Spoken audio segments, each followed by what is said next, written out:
افغانستان پر حملے کا اصل سبب جو میں نے دو بتایا نا، دو لڑیاں ہیں ان کے ایجنڈے کی، ایک اسلام کہیں ظاہر نہ ہو جائے، اسلام کا نظام ظاہر نہ ہو جائے، اور ایک مسلمانوں کے مالیاتی خاص طور پر تیل کے وسائل پر قبضہ۔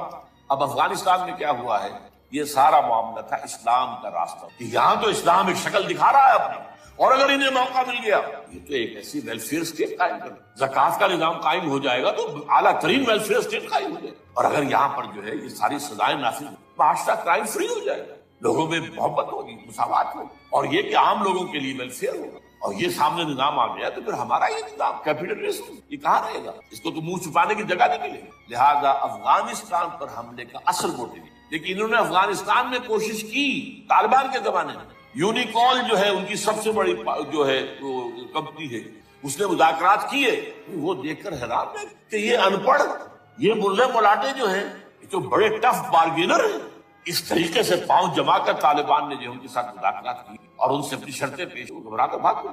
یہ صورتحال بھی تھی افغانستان پر تب تک، لیکن یہ ہے کہ اصل کیا تھا، اسلام کی کوشش ان کا میجر ہے، اسی لیے پورا عالم کفر جمع ہے، امریکہ، یورپ، روس، چین، سب جمع، بھارت تو ہی ہے، یہ سب جمع۔ اچھا، اس افغانستان کے بارے میں یہودیوں کے علم میں ہے کہ حضور کی حدیث ہے، یخرج من خراسان رایات سود، خراسان کے علاقے سے کالے جھنڈے لے کر فوجی چلے، لا یردھا شیء، کوئی طاقت ان کو رخ نہیں موڑ سکے گی، حتیٰ تم سبب یہ لیا، یہاں تک کہ وہ آ کے بیت المقدس میں جھنڈے گاڑ دیے، دے نو اٹ، جان لی، یہ لوگ پڑھے لکھے۔ اسی طرح حضور کے کہ جب یہودیوں کا قتل عام ہو رہا ہو، اگر مسلمان قتل کریں گے تو اگر کسی درخت کے پیچھے یہودی چھپا ہوگا تو درخت پکارے گا، اے مسلمان، یا عبداللہ آؤ ادھر، یہ میرے پیچھے یہودی چھپا ہوا قتل کرو۔ کسی پتھر کے پیچھے چھپے گا تو پتھر بولے گا، سوائے ایک درخت غرقد، غرقد یہودیوں کے وہ پناہ، اور آج اسرائیل میں سب سے بڑی پلانٹیشن ڈینوئٹ، اسی لیے افغانستان، خراسان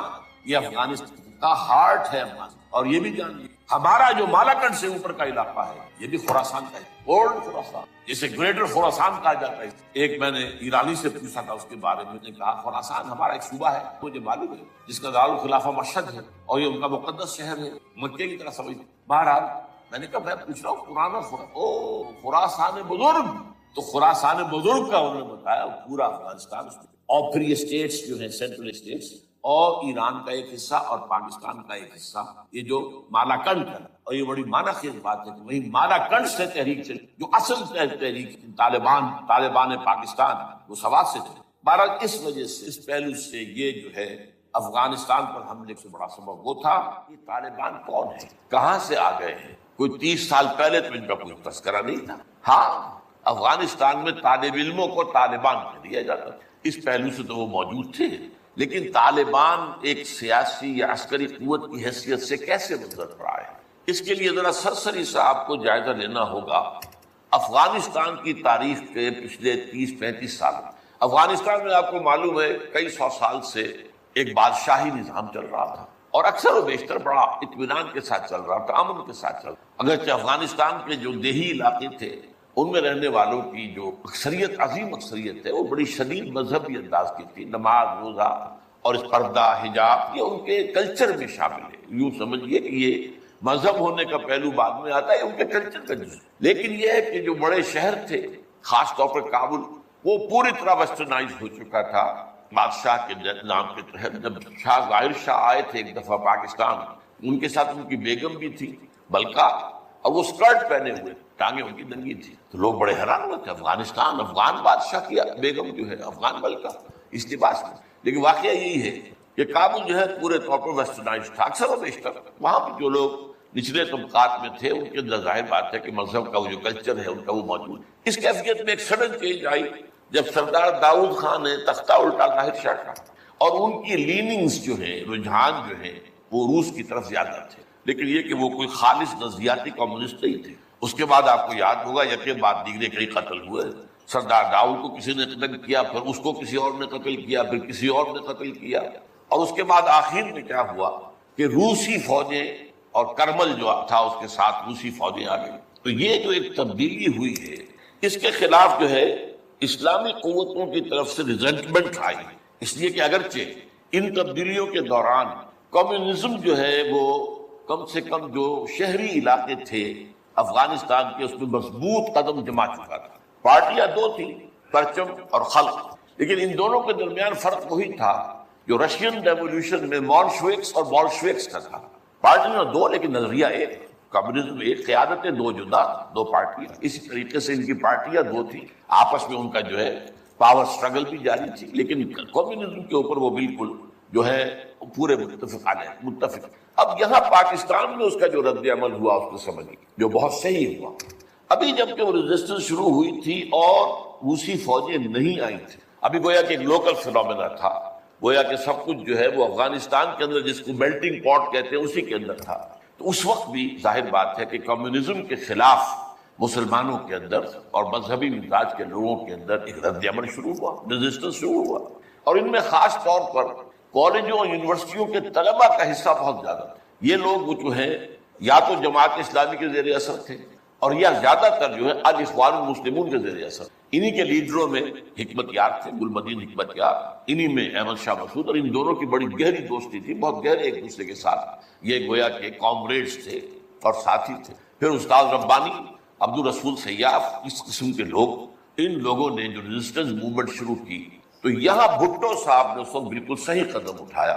ان میں سے بعض لوگوں کو دعوت دی، وہ آئے دارالحکومت میں، بھٹو صاحب کے مہمان رہے، ان کی پیٹھ تھپ کی، ٹھیک ہے کرو کوشش، اور یقیناً کچھ نہ کچھ جو ہے انہیں مدد بھی دی ہوگی، لیکن یہ اس کے بارے میں مجھے معلوم کچھ نہیں ہے۔ اندازہ ہے کہ جب بلایا ہے، پیٹھ تھپکی ہے، اس لیے کہ ظاہر بات ہے ان کو معلوم تھا یہ کہ اگر جو ہے یہاں پر کمیونزم آ گیا اور خاص طور پر روس اگر قابض ہو گیا تو پھر اس کا اگلا قدم پاکستان ہے۔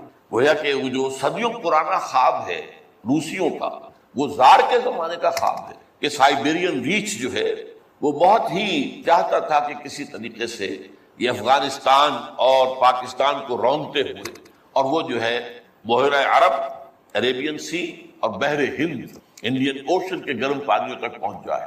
لہذا افغانستان میں قدم جم گئے تو ظاہر بات ہے کہ اس کے بعد اگلا ہدف جو ہے وہ پاکستان ہو۔ تو یہ صورتحال تھی کہ جس میں بھٹو صاحب نے جو قدم اٹھایا وہ بالکل صحیح تھا۔ بعد میں جب روسی فوجیں آ گئیں، اب ایک ریزسٹنس شروع ہوئی زبردست۔ ان میں سب سے پہلے ریزسٹنس جو ہے وہ در حقیقت جو جہاد شروع ہوا ہے وہ جہاد فی سبیل الحریت تھا۔ اس کی بنیاد مذہبی نہیں تھی بلکہ آزادی، اس لیے کہ افغان قوم جو ہے وہ غلام رہنے کی عادی نہیں، اس کے لیے ذہناً تیار نہیں، جذباتی طور پر تیار نہیں، یہ پوری تاریخ کی حقیقت ہے۔ چنانچہ اسی زمانے میں جب روس کے خلاف جنگ جاری تھی اور جہاد ہو رہا تھا افغانستان میں، تو مارگریٹ تھیچر ایک دفعہ آئی تھی پاکستان کے دورے پر، اور وہ طورغم پر جا کر انہوں نے خطاب کیا تھا کچھ لوگوں سے، جس میں بڑے تاریخی جملے مجھے آج تک یاد ہیں۔ We learned our lesson and the Russians will also soon learn their lesson۔ Afghanistan کے بارے میں ہم نے سبق سیکھ لیا تھا، ہم نے بار بار فوج کشی کی اور فتح کیا، لیکن اپنا قبضہ برقرار نہیں رکھ سکے۔ اسی طریقے سے بالفرض اگر روس نے قبضہ کر بھی لیا تو وہ یہاں رہ نہیں سکے گا۔ یہ سبق جو ہے ہم نے تو سیکھ لیا ہے، روسی بھی سیکھ لیا۔ بہرحال اس وقت جو صورتحال پیدا ہوئی اس میں ایک فیکٹر جو نیا آیا اس کو ذہن میں رکھیے۔ اس وقت پورے عالم اسلام میں احیاء اسلام اور نفاذ شریعت کا ایک جذبہ پروان چڑھ رہا ہے۔ یہ جذبہ شروع ہوا ہے کب؟ جب کہ کولونیل رول کا بستر طے ہونا شروع ہوا، یہ یورپین جو پاورز تھی انہوں نے اپنا بستر رول کرنا شروع کیا، تو جیسے جیسے مسلمان ممالک آزاد ہوئے ان کو یاد آیا، جیسے آدمی کو نیند سے اٹھے تو یاد آیا کہ میں نے کوئی خواب دیکھا تھا، یاد آیا کہ ہمارا بھی تو ایک نظام ہوتا تھا نا، یہ انگریزوں کے آنے سے پہلے یا ولندیزیوں کے آنے سے پہلے یا فرانسیسیوں کے آنے سے پہلے یا اطالویوں کے آنے سے پہلے یا اسپینیئرز کے آنے سے پہلے، یہ آخر ہمارا نظام تھا، تو اب ہم اس نظام کو دوبارہ قائم کریں۔ یہ ایک جذبہ تھا، اگرچہ مبہم تھا، واضح نہیں تھا، اور یہ کہ آج کے دور میں اسلامی نظام کیا ہوگا، کیسے ہوگا، اس کے کوئی واضح تصورات نہیں، لیکن جذبہ موجود ہے۔ اسی کو علامہ اقبال نے جو ہے ابلیس کی زبان سے کہلوایا ہے، وہ ابلیس کی مجلس شورا میں، کہ ہے اگر کوئی خطر مجھ کو تو اس امت سے ہے، نہ مجھے جمہوریت سے کوئی اندیشہ ہے، ہم نے خود شاہی کو پہنایا جمہوری لباس، یہ تو ہم نے خود ہی اس کو لباس اڑا دیا ہے شاہی کو، اور اسے جمہوریت کا رنگ دے دیا ہے۔ وہ انڈیویجول ساورنٹی کی بجائے پاپولر ساورنٹی، کلیکٹیو ساورنٹی، وہ شرک جو کا تو ہے، کفر جو کا تو ہے، اور نہ مجھے اشتراکیت سے کوئی اندیشہ ہے۔ کب ڈرا سکتے ہیں مجھ کو اشتراکی پوچھا کر؟ ہاں ہے اگر کوئی خطر مجھ کو تو اس امت سے ہے جس کی خاکستر میں ہے اب تک شرار آرزو۔ یہ جو جذبہ تھا اور یہ جو تڑپ تھی، یہ اگرچہ پورے عالم اسلام میں تھی لیکن کہیں بھی اس کی کوئی کامیابی کی صورت نظر نہیں آ رہی تھی۔ جذبہ اس وقت ایسا ہوا کہ جہاد افغانستان کو ایک تو اس جذبے نے سپورٹ کی اور یہ جذبہ کھنچ کر آیا کہ شاید ہاں افغانستان کے اندر اب یہ کام عملاً ہو جائے گا۔ اس لیے پوری دنیا سے لوگ آئے، والنٹیئرز آئے، انہوں نے جانیں دی، انہوں نے وہاں پر محنتیں کی، اپنے کوئی انڈونیشیا سے چلا آ رہا ہے، کوئی برما سے چلا آ رہا ہے، کوئی فلسطین سے چلا آ رہا ہے، کوئی فلپائن سے چلا آ رہا ہے، کوئی تھائی لینڈ سے چلا آ رہا ہے، کوئی سعودی عرب سے چلا آ رہا ہے، کوئی مصر سے چلا آ رہا ہے، کوئی لیبیا سے چلا آ رہا ہے، کوئی چیچنیا سے چلا آ رہا ہے۔ یہ سارے لوگ آئے وہاں، اس لیے کہ جذبہ یہ کہا گیا کہ یہ جہاد فی سبیل اللہ ہے۔ میں واضح کر چکا ہوں کہ میرے نزدیک وہ جہاد فی سبیل اللہ نہیں تھا۔ جہاد فی سبیل اللہ کی جو شرائط ہیں وہ یہ ہے کہ پہلے دعوت اور اس میں اتمام حجت، پھر جو دعوت کو قبول کرے انہیں منظم کرنا، ڈسپلن آرگنائزیشن میں لانا، ایک امیر کے تابع ہونا، اس سے بیعت کرنا، اور پھر یہ کہ ان کی تربیت، ان کا تزکیہ یہ ہو کہ دل میں سوائے اللہ کی رضا کے کوئی اور جذبہ باقی نہ رہ جائے۔ یہ مال و دولت دنیا یہ نہیں، کچھ نہیں، نہ حکومت نہ سیادت، صرف اللہ کا، اللہ کی رضا۔ اور یہ کہ جذبہ اتنا ابھر آئے کہ تن من دھن حتیٰ کہ جان دینے کے لیے تیار ہو۔ یہ ساری شرائط ہیں جہاد فی سبیل اللہ کی۔ ظاہر بات ہے کہ وہاں پر تو جو ایک دم حملہ ہو گیا اور دوسری فوجی آ گئے تو نہ ان کاموں کا موقع تھا نہ اس کے لیے وقت تھا، وہ لوگ کھڑے ہو گئے۔ یہ جہاد فی سبیل حریت تھا، آزادی کا جہاد، اور مسلمان جب آزادی کا جہاد کرتا ہے تو وہ بھی جہاد فی سبیل اللہ ہی کی ایک قسم ہے، جائز جہاد ہے، اس میں جان دینا بھی شہادت ہے۔ اگرچہ وہ جو ایک مثبت جہاد فی سبیل اللہ وہ تو ہمیں سیرت صحابہ اور سیرت النبی صلی اللہ علیہ وسلم میں اس کا پورا نقشہ ملتا ہے۔ بہرحال ایک تو یہ کہ وہ کشش ان کو کھینچ کر لائی، دوسری طرف امریکہ نے وہ یہ چاہتا تھا کہ اسے نظر آ گیا کہ روس سے ایک تو جو بڑا پرانا اکاؤنٹ ہے، یعنی یہ کہ جو ویتنام میں روسیوں کے ہاتھوں شکست کھائی تھی امریکہ نے اور بھاگا تھا وہاں سے، تو گویا کہ اس کا بدلہ لینے کا یہ سنہرا وقت آ گیا ہے، اس سے بھرپور فائدہ اٹھایا گیا ہے۔ اور یہ کہ اگر ہو سکے تو شاید اس حد تک بھی ان کے خیال میں ہو کہ یو ایس ایس آر کو ختم کر دیا جائے۔ میرے خیال میں ایسا نہیں تھا، وہ یہ نہیں سمجھتے تھے کہ یو ایس ایس آر ختم ہو جائے گا، لیکن یہ کہ بہت کمزور ہو جائے گا اور یہ کہ اس کی بلیڈنگ ہو جائے۔ اس کے لیے اس نے اس جہاد کا غلغلہ دوسروں سے بڑھ کر، مسلمانوں سے بڑھ کر جو ہے دنیا میں بلند کی، اور ان جہادی لیڈروں کا کردار بنایا پوری دنیا میں، ان کی شخصیت کی امیجز بنائی۔ احمد شاہ مسعود کو دی لائن آف پنشیر، پوری دنیا کے اندر اس کے بارے میں جو ہے وہ دھاک پٹ، تاکہ یہ لوگ زیادہ سے زیادہ لوگ آ جائیں، والنٹیئر مل جائیں۔ ہمارا آدمی تو کوئی نہیں مرے گا، ہم تو پیسے دیں گے اور ہتھیار دیں گے، مریں گے یہ مسلمان مریں گے، چاہے وہ افغان ہیں چاہے باہر سے آنے والے ہیں۔ تو وہ جو غلغلہ جہاد کا تھا، اور اس میں گویا کہ ایک طرح سے امریکہ کے اس ایجنڈے کو نہ جانتے ہوئے نہ سمجھتے ہوئے گویا کہ لا علمی میں جو تقویت پہنچائی وہ ایسے لیڈروں نے جن میں بن لادن بھی ہیں، وہ جہاد کے لیے لوگوں کو کھینچ کر علم باری سے لے کر آئے، ان میں عبداللہ ابن عزام بھی تھے شہید رحمۃ اللہ علیہ، انہی میں عمر عبد الرحمن ہے جس وقت امریکہ کی جیل میں پڑے ہوئے۔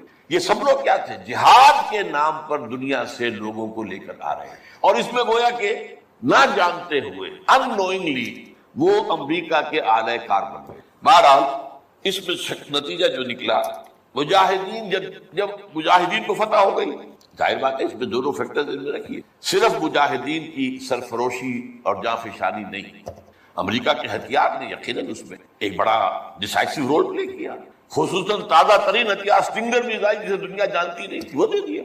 اور اصل میں جو روسی فوج جو ہے دل برداشتہ ہو کر بھاگی ہے، اس میں اسٹنگر میزائل کا بہت بڑا دخل تھا، کیونکہ ان کا سب سے بڑا ہتھیار تھا جو وہ گن شپ ہیلی کاپٹرز لے کر آتے تھے، اور وہ ظاہر بات ہے جہاں پہاڑوں کے اوپر بھی مورچے لگائے ہوئے تھے وہاں ظاہر بات ہے ٹینک تو نہیں پہنچ سکتے تھے، کوئی اور بمباری کرنا مشکل تھی، تو یہ گن شپ بڑے جہازوں سے بہت نیچے آ کر بمباری بھی ممکن نہیں تھی، تو گن شپ ہیلی کاپٹر سے جو بمباری وہ کرتے تھے، فائرنگ کرتے تھے، وہ ان کا سب سے بڑا ہتھیار تھا، اور اس کو بالکل ختم کر کے رکھ دیا Stinger missile.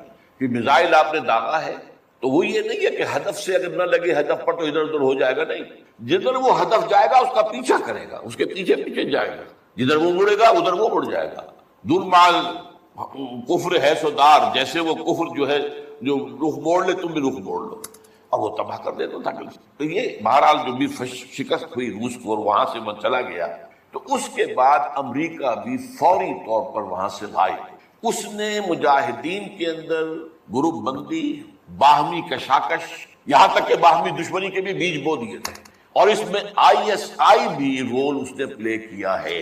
I S I یہ چاہتی تھی کہ یہاں کوئی ایک مضبوط ایسی حکومت نہ بن جائے کہ جس کو جو ہمارے پھر کنٹرول میں نہ رہے. لہذا آئی ایس آئی والوں کا جو بھی رول ہوگا نہیں صرف پاکستان کے لیے. لیکن یہ مجھ سے ایک مجاہدین لیڈرز میں سے ایک صاحب نے خود کہا کہ ہمیں لڑوایا آئی ایس آئی نے. میں نہیں کہہ سکتا کتنی اس میں درستی ہے اور کتنی غلطی، لیکن امریکہ نے یہ کیا کہ لڑا کر ان کو بجائے اس کے کہ کوئی حکومت وہاں قائم کرواتا اور آرام کے ساتھ وہاں سے رخصت ہوتا، اس حکومت کو مستحکم کر کے، جیسے کہ وہ اپنا سر توڑ زور لگا رہا ہے عراق کے اندر کہ یہاں کوئی حکومت جو ہے وہ قائم ہو جائے، مستحکم ہو جائے، پھر یہاں سے ہم رفتہ رفتہ نکلے. وہ فوراً بھاگے آپس میں، وہ جو ہے دشمنی کے بیج بو کر.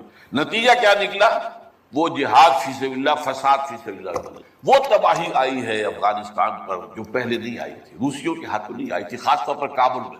اصل تباہی و بربادی جو خانہ جنگی سے آئی ہے.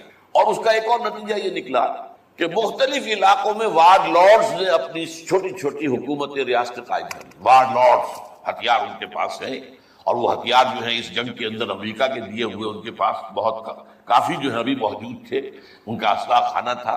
تو اپنے علاقے معین عرب جو ہیں وہ اندر سے کھوکھلے ہوئے، عیاشی میں، دولت میں، پیسے میں، دولت، پیسہ، عیاشی، اس کی وجہ سے کھوکھلے ہوئے. یہاں میں آپ کو دو حدیثیں سنانا چاہتا ہوں. سنن ابن ماجہ کی روایت ہے حضرت ابو ہریرہ سے رضی اللہ تعالی عنہ، قال قال رسول اللہ صلی اللہ علیہ وسلم اذا وقعت الملاحم بعث اللہ بعثا من الموالی هم اکرم العرب فرسا واجودهم سلاحا یؤید اللہ بهم الدین.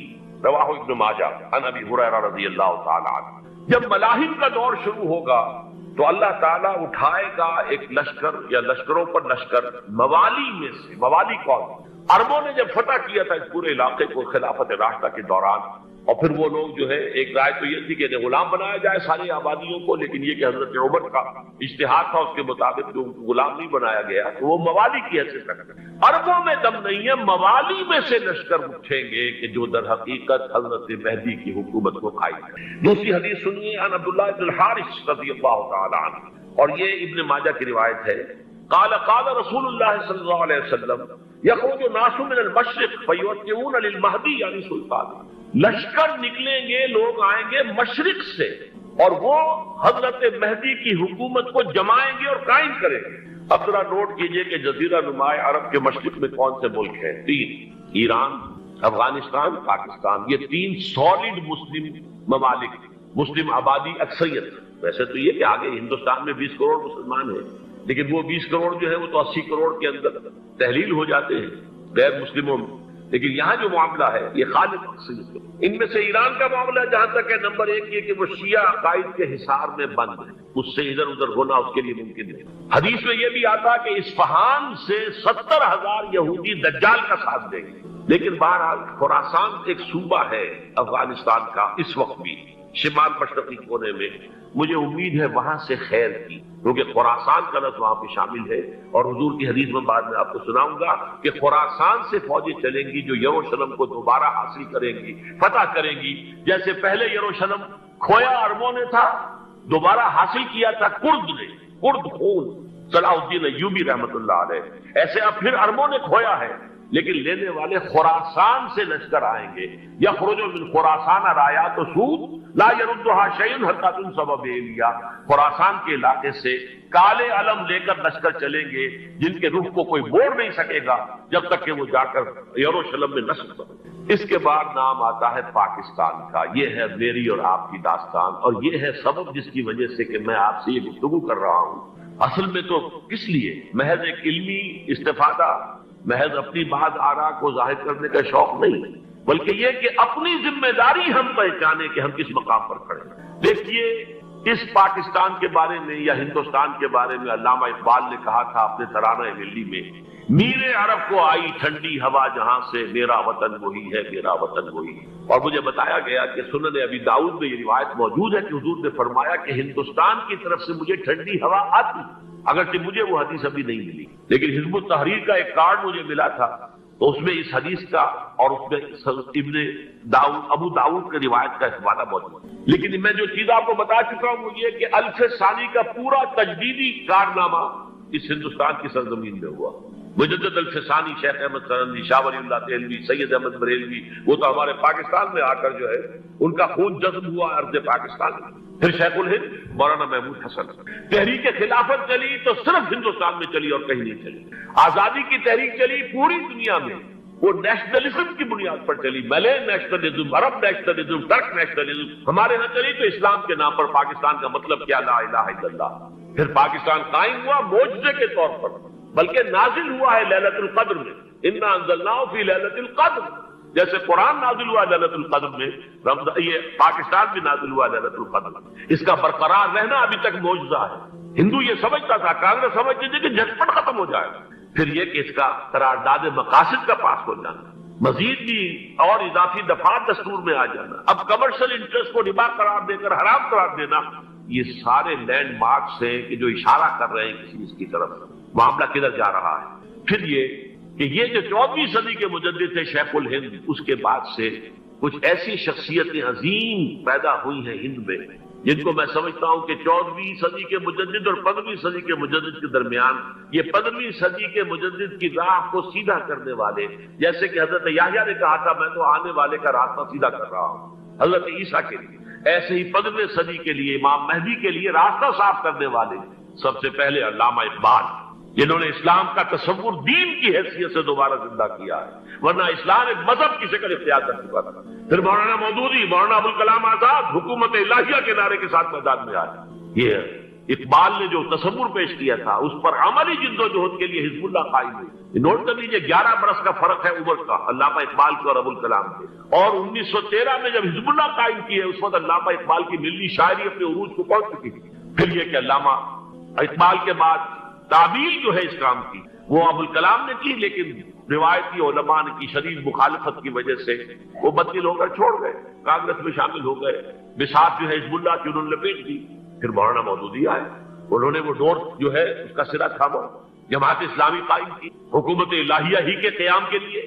اگرچہ میرے نزدیک یہ کہ وہ انتخابی اور ایک قومی سیاست کی ایک جماعت بن کر پاکستان میں جو ہے دلدل میں پھنس گئی ہے، اب ہم اس کی کوشش کر رہے ہیں تنظیم اسلامی اور یہ تحریک خلافت جس کے تحت یہ جلسہ ہو رہا ہے. یہ ساری چیزیں وہ ہیں کہ آپ کو سوائے پاکستان کے اور کہیں نہیں ملیں گی. پوری معلوم ہوتا ہے کہ پاکستان کو بہت بڑا رول پلے کرنا ہے اس میں. اور اس کے ساتھ اب جمع کر لیجئے افغانستان کی عمارت افغانستان، اسلامی عمارت افغانستان قائم ہو چکی ہے. یہ پچھلے 20 سالوں میں جو کچھ وہاں ہوتا رہا ہے اس سے پہلے تصور نہیں ہو سکتا تھا. کابل جو ہے وہ تو جیسے پیرس کا تمدن تھا ویسے کابل کا تھا، وہی لباس، وہی اسکرٹس. یہاں جب آئے تھے شاہ ساحل ظاہر شاہ سرکاری دورے پر تو ان کی جو ملکہ صاحبہ تھی ان کے ساتھ اسکرٹ میں ملبوس. کابل جو ہے وہ بالکل ایک پیرس کی طرح کا شہر تھا. آج کابل جو ہے جا کر دیکھیے، علامہ اقبال کے فرزند بھی دیکھ کر آئے ہیں. تو اگرچہ وہ خود میں سمجھتا ہوں کہ خاصے انہیں آپ لبرل کہیں، آزاد خیال کہیں، لیکن اس درجے متاثر ہو کر آئے تھے کہ انہوں نے یہ کہا افغانستان میں جو میں نے حالات دیکھے ہیں کہ اگر 2-4 اور مسلمان ملکوں کے اندر یہ نظام قائم ہو جائے تو پوری دنیا مسلمان ہو جائے گا. یہ سب کچھ کیسے ہو رہا ہے؟ یہ آنے والے دور کی جھلکیاں ہیں. Coming events are casting their shadows before. یہ سب بتا رہے ہیں کہ پاکستان افغانستان کو مل کر اس میں کوئی عظیم رول پلے کرنا. اور اس کے ضمن میں اب میں علامہ اقبال کے بارے میں آخری بات کہہ رہا ہوں. علامہ اقبال کے بارے میں عام یہ خیال ہے، انہوں نے اپنے خطبات میں مہدی کا اور نزول مسیح کا، حالانکہ میں کل پڑھ رہا تھا مولانا سید احمد اکبر آبادی رحمۃ اللہ علیہ کا ایک مقالہ ان کا کہ علامہ اقبال نے ابن خلدون کے بارے میں یہ کہا ہے کہ مہدی کا اور نزول عیسیٰ کا دونوں کا انہوں نے انکار کیا ہے. حالانکہ ابن خلدون نے نزول عیسیٰ کا انکار نہیں کیا، صرف مہدی کا انکار کیا ہے. بہرحال علامہ اقبال نے خطبات میں انکار کیا ہے. لیکن یہ کہ اپنی شاعری کے اندر میں چیلنج کرتا ہوں کسی بڑے سے بڑے اقبال شناس کو، ان کا یہ شعر ذرا سنیے. خضر وقت از خلوت دشت حجاز آید برو، کارواں زی وادی دور و دراز آید برو. خضر وقت، امام وقت، رہنمائے وقت، قائد وقت، خلوت دشت حجاز، حجاز کی صحرا کی کسی خلوت گزینی سے نکل کر باہر آئیں گے. میں حیران ہوتا ہوں علامہ کے اس فکر پر اور اس مصرے پر. یہاں انہوں نے شیعہ اور سنی دونوں کے کانسیپٹ جمع کر دیے. شیعہ کا کانسیپٹ یہ چھپے ہوئے کسی غار میں وہاں سے برآمد ہو گئے, اور ہمارا کانسیپٹ ہے ام سلمہ رضی اللہ تعالیٰ عنہ کی حدیث سنا چکا, چھپے ہوئے ہوں گے وہ وہاں پر, مدینے سے نکل کر آ کر مکے میں چھپ جائیں گے. اس خانہ جنگی کی حالت میں لوگ ان کی طرف دیکھ رہے ہوں گے, سوچتے ہوں گے انہیں میدان میں آنا چاہیے, تو پارٹ پلے کرنا چاہیے, امت کی رہنمائی کرنی چاہیے, لیکن وہ چھپیں گے, وہ کارے ہوں گے, وہ اس ذمہ داری کو قبول نہیں کرنا چاہیں گے, جا کے چھپ جائیں گے مکے میں. وہاں سے مکے والے انہیں نکالیں گے, اور وہ کارے ہوں گے, انہیں بالکل یہ پسند نہیں ہوگا کہ ذمہ داری اٹھائیں. تو خضر وقت خلوت دشت حجاز آیت برو, کارواں زی وادی دور و دراز آیت برو. کارواں جو چلے گا ان کی مدد کے لیے اس وادی دور و دراز, اس عظیم وادی دور و دراز, یہ وادی سندھ ہے. وادی سندھ جو ہے ہم سمجھتے ہیں کہ صرف یہ پاکستان اور پنجاب جو ہے یہ اس میں شامل ہے, سندھ اور پنجاب نہیں, افغانستان کا پورا مشرقی علاقہ اس میں شامل ہے. جیسے دریائے جیلم سندھ میں جا رہا ہے, جیسے دریائے گلگت سندھ میں آ کر ملتا ہے, جیسے دریائے چناب اور راوی اور جیلم اور یہ سب جا رہے ہیں اور آ رہے ہیں, اسی طرح دریائے کابل کہاں سے آ رہا ہے, دریائے گومل کہاں سے آ رہا ہے, ٹوچی کہاں سے آ رہا ہے.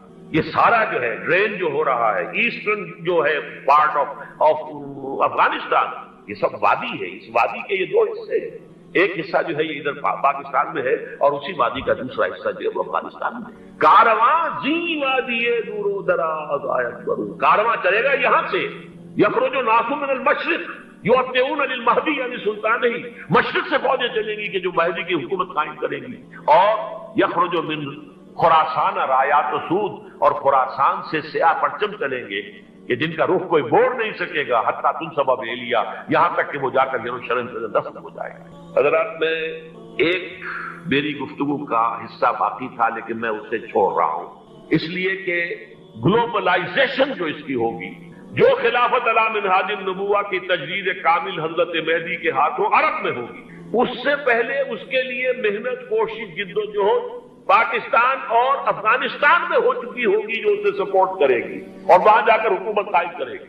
اس کے بعد گلوبلائزیشن کا جو مرحلہ اس کا ہے وہ حضرت مہدی کے ہاتھوں نہیں ہے, وہ حضرت عیسیٰ ابن مریم ان کے نزول کے بعد, جن کے نزول کے بعد دجال کا خاتمہ ہوگا اور یہودیوں کا استحصال ہوگا. مسلمانوں پر بھی بڑی تکالیف عربوں پر آئیں گی, شدائد آئیں گے, لیکن یہ وہ میں حصہ جو اپنی گفتگو کا آج چھوڑ رہا ہوں اس لیے کہ میں دیکھ رہا ہوں کہ بعد حضرات کا صبر کا پیمانہ اب لبریز ہو رہا ہے, تو میں اس حصے کو پھر ملتوی رکھتا ہوں کسی دوسری محفل اور کسی دوسری مجلس اور نشست پر. لیکن یہ کہ امام مہدی کی حکومت قائم کرنے کے لیے کون لوگ آئیں گے؟ 57 سال ہو گئے ہمیں, جو ملک لیا تھا اسلام اسلام اسلام اسلام کی رٹ لگا کر, وہ کہاں اسلام. میں سب سے پہلے عنوان میں دو چیزوں کی اصلاح کرنا چاہتا ہوں.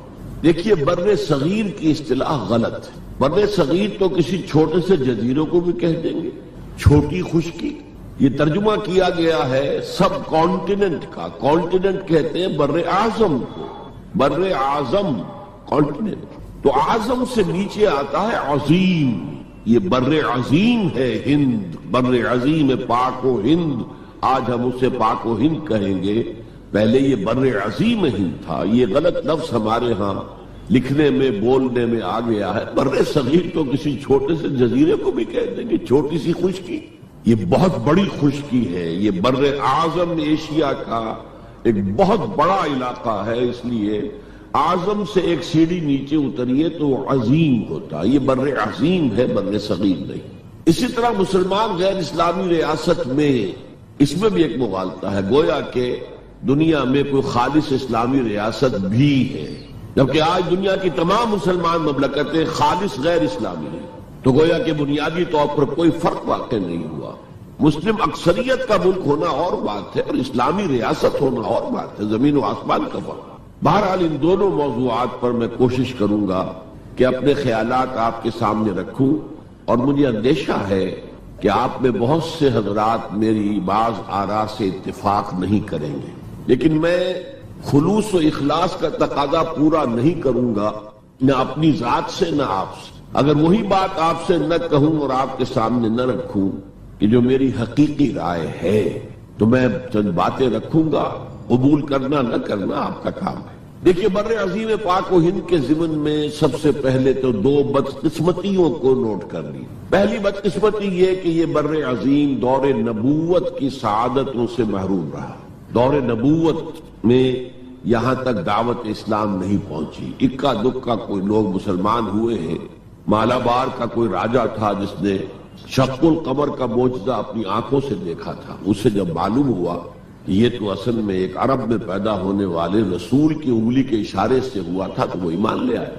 لیکن یہ آئسولیٹڈ واقعات ہیں. بحیثیت مجموعی بر عظیم پاک و ہند دور نبوت کی برکات سے محروم رہا.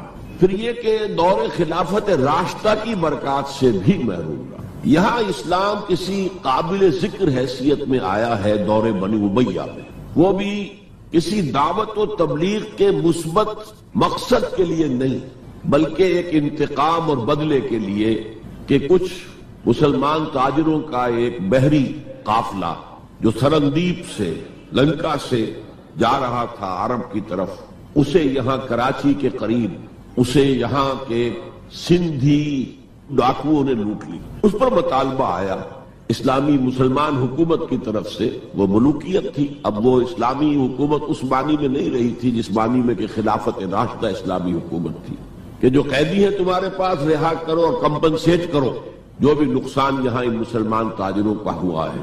جب اس کے جواب میں بالکل منفی رد عمل موصول ہوا تو پھر چڑھائی کا فیصلہ کیا گیا. گویا کہ یہ ایک سزا دینے کی ایک مہم تھی. بہرحال اس وقت جو اسلام یہاں آیا تھا اس کے کریکٹرز اس اسلام سے کچھ مختلف تھے جو بعد میں یہاں آیا.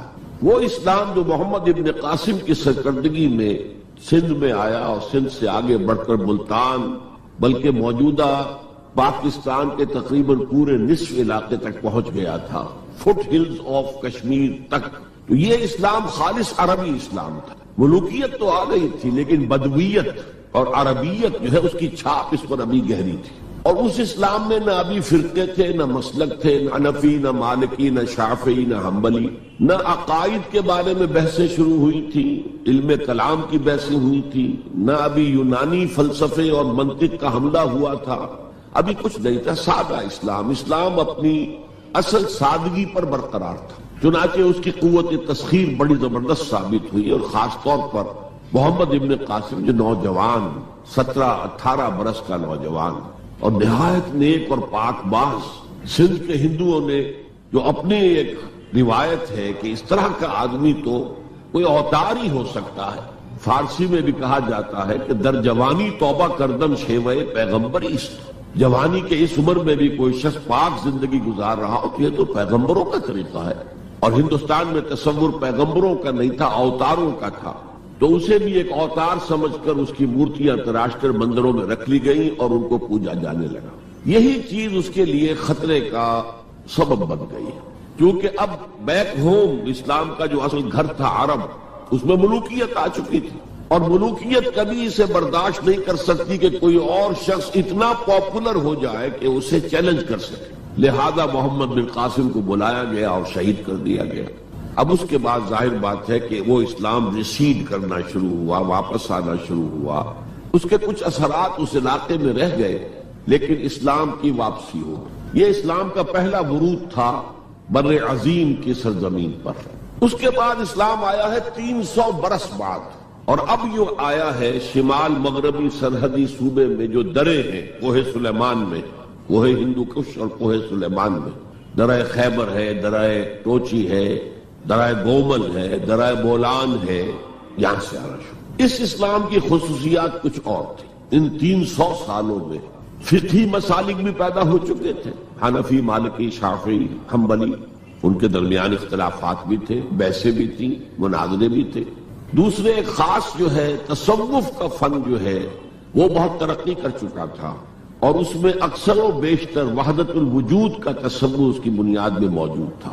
تیسری بات یہ نوٹ کیجئے کہ یہاں جو لوگ آئے وہ سب حنفی تھے اور یہ ترک قبائل ہی تھے در حقیقت. اور ترکوں میں سے بھی غلام لوگ تھے. اسی لیے پہلا خاندان مسلمانوں کا یہاں خاندان غلاماں کہلاتا ہے. ترک غلام تھے یہ جو اپنی ذاتی صلاحیت اور اپنی استعداد کی بنا پر ترقی کرتے کرتے بادشاہت کے مقام تک پہنچے. عالم اسلام میں اس وقت 2 عظیم جگہوں پر غلاموں کی حکومت تھی اور اس سے اندازہ ہو سکتا ہے کہ اسلام میں غلاموں کا فیوچر کتنا روشن ہے. ممالک، مملوک، یہ مصر میں حکمران تھے، وہ بھی غلام تھے. خاندان غلامہ، قطب الدین ایبک، شمس الدین التتمش، یہ سب کون تھے؟ غلام تھے۔ بہرحال اب جو اسلام آیا اس میں قیادت کی ایک تسلیس پیدا ہو چکی تھی، توحیدی شان نہیں رہی تھی۔ خلافت راشدہ میں قیادت توحیدی تھی، خلیفہ وقت ہی حاکم بھی تھے، خلیفہ وقت ہی مجتہد بھی تھے، عالم بھی تھے، اور وہی سب سے بڑے اللہ والے بھی تھے۔ لیکن اس کے بعد جو اسلام میں قیادت جو ہے مسلمانوں کی 3 شاخوں میں بٹ گئی۔ سیاسی قیادت وہ تو قبائلی عصبیت کی بنیاد پر قائم ہو رہی ہے، تو سیاست تو ہو گئی طاقت کے بل پر، جس کی لاٹھی اس کی بھینس۔ اس کے بعد جو اس دینی قیادت تھی وہ 2 حصوں میں منقسم ہو گئی، علمی قیادت علماء، مفسرین، فقہا، محدثین، اور ایک ہو گئی صوفیاء کی قیادت۔ تو یہ تھی کیفیت جس میں کہ بر عظیم پاک و ہند میں اسلام وارد ہوا ہے پہلے ورود کے 300 برس بعد۔ اب اس کے 500 برس کے بعد یہاں ایک اور ایلیمنٹ آیا، اور وہ تھا شیعیت کا۔ آپ کو معلوم ہے کہ سن 1000 عیسوی میں پاکستان کا جو علاقہ اس وقت کا ہے یہ عالم اسلام میں داخل ہو چکا تھا۔ شہاب الدین غوری وغیرہ کی حکومت وہاں تک تو تھی، البتہ دہلی پر 1206 میں تخت دہلی جو ہے مسلمانوں کا 1206 میں شروع ہوا۔ بہرحال اس کے بعد ہم کہہ سکتے ہیں کہ 300 برس بعد یہاں پر یہ شیعیت آئی ہے، داخل ہوئی ہے، ورنہ اس سے پہلے خالص سنی اسلام تھا اور خالص حنفی۔ شیعیت کی وجہ سے جو کچھ بھی بعد میں اسلام کو یہاں پر اس تقسیم کی وجہ سے، شیعہ سنی اختلافات کی وجہ سے جو بہت بڑے بڑے نقصانات اٹھانے پڑے، ان میں سے مثلاً 2 کا میں تذکرہ کرنا چاہتا ہوں۔ ڈاکٹر امبیڈکر انہوں نے فیصلہ کیا تھا میں مسلمان ہو جاؤں، گویا کہ یہاں کے اچھوتوں کا مسئلہ وہ اس طور سے حل کرنا چاہتے تھے کہ ہم این بلاک مسلمان ہوں، لیکن جب ان کے بارے میں معلوم ہوا تو پھر وہاں پہنچ گئے کچھ لوگ کہ آپ اس مسلک کو اختیار کریں یا اس کو کریں۔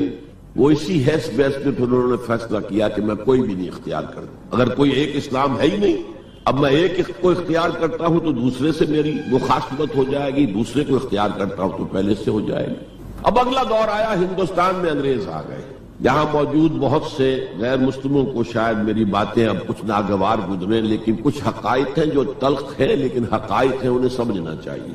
انگریزوں نے یہاں آ کر حکومت چھینی سی مسلمانوں سے بیشتر، ویسے تو یہ کہ ہندو راجے مہاراجا بھی تھے، لیکن بیشتر علاقوں میں تو مسلمان حاکم تھے، لہذا انہوں نے مسلمانوں کو دبانا بہت ضروری سمجھا، اس لیے کہ جو سابق حاکم ہو ان میں ایسپیریشنز پیدا ہوتی رہتی ہیں کہ ہم تھے یہاں کے حاکم، کیوں نہ واپس حاصل کریں۔ بغاوت کے ان کے اندر جراثیم مسلسل پروان چڑھتے، مسلمانوں کو دبایا اور ہندوؤں کو اٹھایا۔ کیوں کہ ہندوؤں کے لیے معاملہ صرف چینج آف ماسٹرز کا تھا، کوئی بڑا حادثہ تو نہیں تھا، پہلے مسلمانوں کے غلام تھے اب انگریزوں کے غلام ہو گئے، اور اس اعتبار سے انگریز نے بھی انہیں قریب کیا اور ہندوؤں نے بھی مغربی علوم اور مغربی سائنسز کو پڑھنے میں بڑی سبقت کی۔ بنگال میں انگریز آیا اور بنگال میں آپ کو معلوم ہے اکثر و بیشتر جو سائنسدان پیدا ہوئے جن کی کہ لکھی ہوئی ٹیکسٹ بکس جو ہے بہت عرصے تک استعمال ہوتی رہی ہندوستان میں، یہ کون تھے؟ چیٹرجی، بینرجی، سب کے سب بنگالی تھے۔ ایک اور بات یہ ہے کہ ہندو اپنے ماضی سے بہت دور آ چکے تھے، ان کا ماضی عظمت والا، آخر اشوک کا دور بہت عظمت کا، چندر گپت موریہ کا دور بہت عظمت کا، وکرمادیتیہ کا دور بہت عظمت کا تھا، لیکن وہ بہت پیچھے جا چکے تھے۔ تقریباً مسلمانوں کی آمد کی وجہ سے 1000 سال کا فصل واقع ہو چکا، لہذا تہذیب و تمدن کے لیے بھی جیسے کہ انہوں نے مسلمانوں کے زمانے میں فارسی پڑھی، فارسی پڑھتے تھے، کوڈ لینگویج فارسی ہے، جیسے کہ پھر بعد میں مسلمان اور ہندو اور سب نے انگریزی پڑھی۔ ملازمتیں ملیں گے تو انگریزی پڑھنے والوں کو ملیں گی، راستہ کیریئرز کا کھلے گا تو انگریزی پڑھنے والوں کا کھلے گا۔ اسی لیے کہاوت تھی ہندوستان میں، پڑھے فارسی اور بیچے تیل، دیکھو رے قسمت کے کھیل۔ اب فارسی پڑھتے تو اسے کہیں حکومت کے اندر اہلکار ہونا چاہیے، اس کی حیثیت کچھ اور ہونی چاہیے، فارسی پڑھتے اور تیل بیچنا۔ جبکہ مسلمانوں کا معاملہ یہ تھا کہ ان کی تو ابھی تہذیب اور تمدن، ان کی روایات ابھی تازہ تھی، لہذا جو غیر مسلم تھے یہاں کے انہوں نے انگریزی علوم، انگریزی سائنس، انگریزی تہذیب اس کو کھلے دل کے ساتھ خوش آمدید کہا، اور مسلمانوں میں ایک زبردست ڈویژن ہو گیا، بلکہ ابتدائی ری ایکشن تو بہت سخت تھا، یک طرفہ تھا۔ ہم نہ انگریزی پڑھیں گے، ہم نہ انگریزی علوم سیکھیں گے، نہ سائنس پڑھیں گے، ہم تو اپنے کونوں خدروں میں اگرچہ جو سیلاب آ گیا ہے اس کو روکنے کی طاقت تو ہم میں نہیں ہے، لیکن ہم کونوں میں جا کر بیٹھ جائیں گے قال اللہ قال رسول۔ اور انگریزی تہذیب سے اس قدر دوری کہ اگر کوئی میز کرسی پر بیٹھ کر کھانا کھا لے تو کرسٹان ہو گیا۔ یہ تو کسی نے چمچہ استعمال کر لیا کھانے میں، کانٹا تو بہت دور کی بات ہے، چمچہ بھی استعمال کر لیا تو کرسٹان ہو گیا۔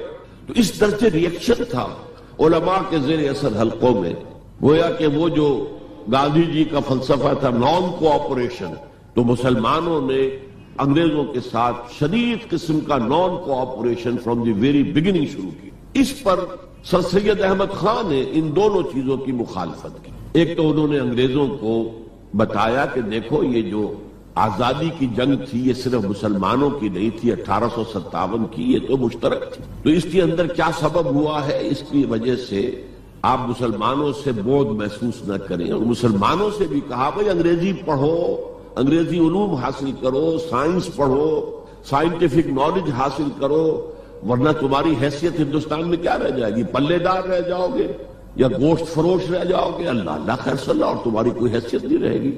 تو اس اعتبار سے سر سید احمد خان ایک اہم لینڈ مارک ہے۔ اس کے علاوہ انگریزی دور کا ایک اور جو پہلو بہت اہم ہے، انگریزوں نے ڈیوائڈ اینڈ رول پالیسی کے تحت مسلمانوں اور ہندوؤں کے درمیان مرافرت کو ہوا دی۔ یہ ان کی پالیسی رہی مستقل، یہ ایک قوم کی حیثیت سے سامنے نہ آ جائے، پھر ظاہر بات ہے کہ ہمارے پاؤں تو اکھڑ جائیں گے یہاں سے۔ تو یہ جو ہمارے ہاں شروع ہوا، کچھ اور فیکٹر بھی تھے۔ ہندوؤں میں ایک انتقامی جذبہ بھی تھا کہ مسلمانوں نے ہم پر حکومت کی ہے 800 برس، 1000 برس، اور ظاہر بات ہے سارے حاکم اچھے تو نہیں تھے، کوئی اچھا بھی تھا تو اکثر و بیشتر تو عیاش قسم کے لوگ تھے۔ ہم نے محل بنائے، تاج محل بنائے، ہم نے کوئی کام اور تو کیا نہیں۔ دین کی تبلیغ تو اولیاء اللہ نے کیا، صوفیاء نے کی، کبھی بھی سرکاری سطح پر، حکومت کی سطح پر یہاں تبلیغ اسلام کا اہتمام نہیں ہوا۔ ایک دو ایکسیپشنز ہیں، ایک راجہ گجرات کاٹھیا واڑ کے علاقے کا جس نے کہ تبلیغ کا اہتمام کیا، ایک راجہ کشمیر کا تھا جس نے تبلیغ کا اہتمام کیا، باقی حکمرانوں نے کوئی کوشش۔ آزادی سے قبل متصلاً جو کیفیت پیدا ہو گئی تھی اس کا ایک اہم فیکٹر یہ تھا کہ مسلمانوں میں ہندوؤں کا ایک خوف پیدا ہو گیا، کیونکہ جو نظام اب بن چکا تھا وہ تو یہ تھا کہ ووٹ کی بنیاد پر فیصلے ہوں گے، ون مین ون ووٹ۔ اس کے اعتبار سے مسلمان اقلیت میں اور غیر مسلم ہندو یہاں اکثریت میں، تو گویا کہ ہمیشہ کے لیے اگر ایک ملک کی حیثیت سے یہ ملک جو ہے تقسیم آزادی حاصل کرتا ہے تو مسلمان غلام ہو جائے گا، ان کی تہذیب بھی ختم کر دی جائے گی۔ شدھی کی تحریک شروع ہو چکی تھی، ان کا مذہب بھی تبدیل کرنے کی کوشش کی جائے گی۔ میوات کے علاقے میں بڑی زبردست تحریک اٹھائی گئی تھی شدھی کی، جس کا توڑ کرنے کے لیے مولانا محمد الیاس رحمۃ اللہ علیہ سامنے آئے اور تبلیغی جماعت کا انہوں نے سلسلہ شروع کیا۔ یہ اصل میں میوات کے اندر جو شدھی کی تحریک تھی اس کا جواب تھا، اس سے حفاظت مسلمانوں کی۔ تو اندیشہ یہ تھا کہ ہندو ایکسپلائٹ کرے گا، ہماری تہذیب کو ختم کرے گا، ہماری زبان کو ختم کرے گا، معاشی طور پر ہمیں ایکسپلائٹ کرے گا، مفلوج کرے گا، اور اپنی سی کوشش کرے گا کہ ہمارا مذہب بھی تبدیل کرا دے۔ تو مسلمانوں کی ایک قومی جماعت، اگرچہ وہ شروع میں قومی اس کو کہنا غلط تھا، وہ نوابوں، جاگیرداروں، نواب زادوں ان کی جماعت تھی مسلم لیگ، جو 1906 میں قائم ہوئی۔ مسلمان عوام کا اس سے ساتھ کوئی نہ رابطہ تھا، نہ ان کا کوئی رابطہ عوام کے ساتھ۔ اس کی جو 1906 سے لے کر 1924 تک کی جدوجہد ہے وہ ساری دفاعی جدوجہد تھی۔ ہمارے یہ حقوق ہونے چاہیے، ہمیں اس کی ایشورنس دی جانی چاہیے، ہمیں سیپریٹ الیکٹوریٹ دیا جائے، اور یہ کہ اس سے بھی آگے بڑھ کر ہمیں مرکز میں کچھ زیادہ حیثیت دی جائے تاکہ ہماری بھی کوئی حیثیت ہو، کوئی توازن پیدا ہو سکے۔ بس اسی پر ساری گفت و شنید تھی۔ اور اس کے ضمن میں محمد علی جناح جو ہیں وہ تو پروفٹ آف لو قرار لیے گئے تھے، اتحاد کا پیغام بر۔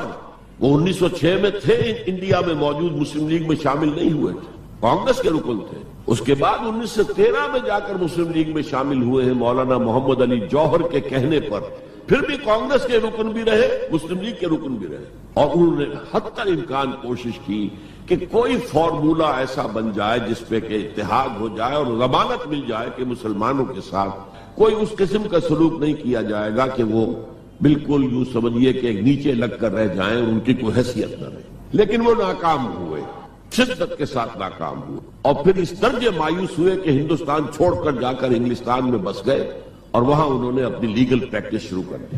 ایس ایم اکرام صاحب جو ایک بڑے مصنف ہیں، آب کوثر، موج کوثر، رود کوثر کے جو مصنف ہیں، وہ اہم ترین کتابیں ہیں تین مسلم انڈیا کی، political as well as cultural history, ثقافتی جو معاملہ ہے وہ بھی ساتھ ساتھ ہر دور میں کیا اس کا رنگ رہا ہے، اس کو بہت ہی سمجھیے ایک بڑے ماہرانہ انداز میں انہوں نے بہت عمدگی کے ساتھ مرتب کیا ہے. وہ اس وقت آکسفورڈ میں پڑھ رہے تھے، طالب علم تھے، نوجوان.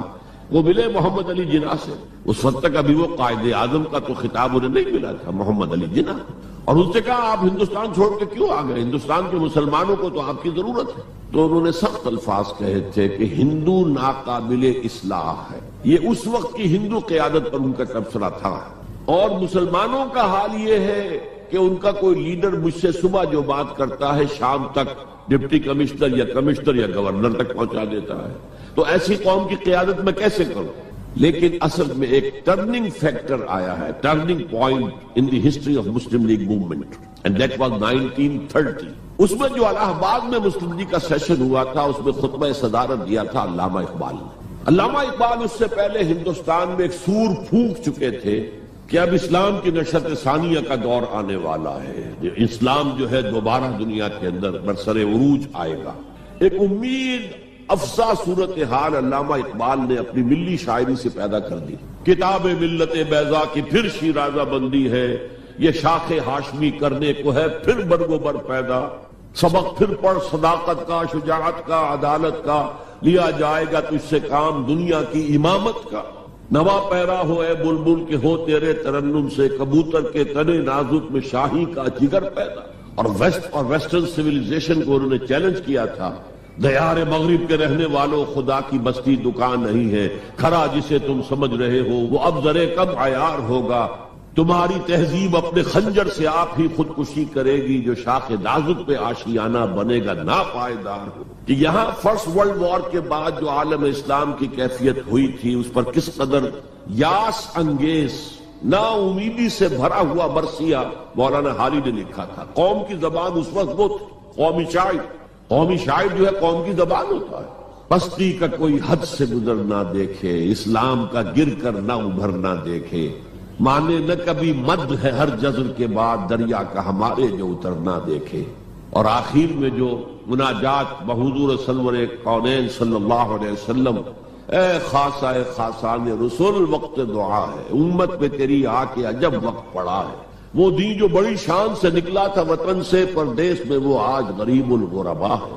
اسی قسم کے مرثیے علامہ شبلی نے کہے، مولانا حمید الدین فراہی نے کہے. لیکن اقبال پہلا شاعر ہے جس نے کچھ مرثیے بھی کہے ہیں. جب انگلینڈ جاتے ہوئے وہ گزر رہے تھے سسلی، جزیرہ سسلی کے پاس سے جہاز گزر رہا تھا تو دل میں ہوک اٹھی ہے، کبھی یہ مسلمان جہاز رانوں کا مرکز ہوتا تھا، بیس ہوتا تھا. رولے اب دل کھول کر اے دیدہ خونابہ بار، وہ نظر آتا ہے تہذیب حجازی کا مزار. تھا یہاں ہنگامہ ان سیرا نشینوں کا کبھی، بحر بازی گاہ تھا جن کے سفینوں کا کبھی. کہا ہے مرثیہ بھی کہا، اقبال کے ہاں مرثیہ ہے، لیکن ساتھ ہی ایک امید افزا پیغام کہ اب دوبارہ نکل کے صحرا سے جس نے روما کی سلطنت کو الٹ دیا تھا، سنا ہے یہ قدسیوں سے میں نے، وہ شیر پھر ہوشیار ہوگا. یہ جو عوامی ایک فضا ان کی شاعری سے پیدا ہو چکی تھی، ملی شاعری سے، انہوں نے 1930 میں آ کر مسلم لیگ کی موومنٹ میں اس کا انجیکشن لگا دیا. اسی طرح چلتی ہوئی ایک تحریک تھی، 1906 سے آئی تھی، 24 برس ہو چکے تھے 1930 تک. اب اس میں ایک انجیکشن لگا دیا گیا، احیاء اسلام. اس خطبے میں علامہ نے ایک طرف مسلم قومیت کو بہت مستحکم کیا دلائل کے ساتھ، عمرانی دلائل، پولیٹیکل سائنس کے جو مستحکم اصول ہیں ان کی بنیاد پر کہ مسلمان ایک علیحدہ قوم ہے. اور نمبر 2 انہوں نے کہا، اور یہ ایک پروفیسی تھی، ایک طرح کی مستقبل کے بارے میں ایک پیشن گوئی تھی، تجویز نہیں تھی. پارٹیشن آف انڈیا کی تجویز تو بہت بعد میں آئی ہے 1940 میں، یہ 1930 کی بات میں کر رہا ہوں. تو انہوں نے کہا تھا مجھے یقین ہے کہ یہ ڈیسٹنی ہے، تقدیر مبرم ہے کہ ہندوستان کے شمال مغرب میں، شمال مشرق کا انہیں اس وقت احساس نہیں ہوا تھا ایسٹ پاکستان کا جو اب بنگلہ دیش ہے ادھر ان کی نگاہ نہیں گئی تھی. ہندوستان کے شمال مغرب کے اندر ایک آزاد مسلمان ریاست قائم ہوگی، اور اگر ایسا ہو گیا تو ہمیں موقع مل جائے گا کہ دور ملوکیت میں، جس کے لیے لفظ بڑا ثقیل استعمال کیا انہوں نے، عرب امپیریلزم، یہ بنو امیہ بنو عباس یہ عرب امپیریلسٹ تھے، یہ عرب قوم کا امپیریلزم تھا. ان کی حکومت اسلام کی عکاسی کرنے والی نہیں تھی. اسلام کی عکاسی کرنے والی تو خلافت راشدہ تھی، ابو بکر تھے، عمر تھے، عثمان تھے، علی تھے رضی اللہ تعالی عنہ. تو دور ملوکیت میں یا دور عرب امپیریلزم میں جو داغ دھبے آ گئے ہیں اسلام کے چہرے پر،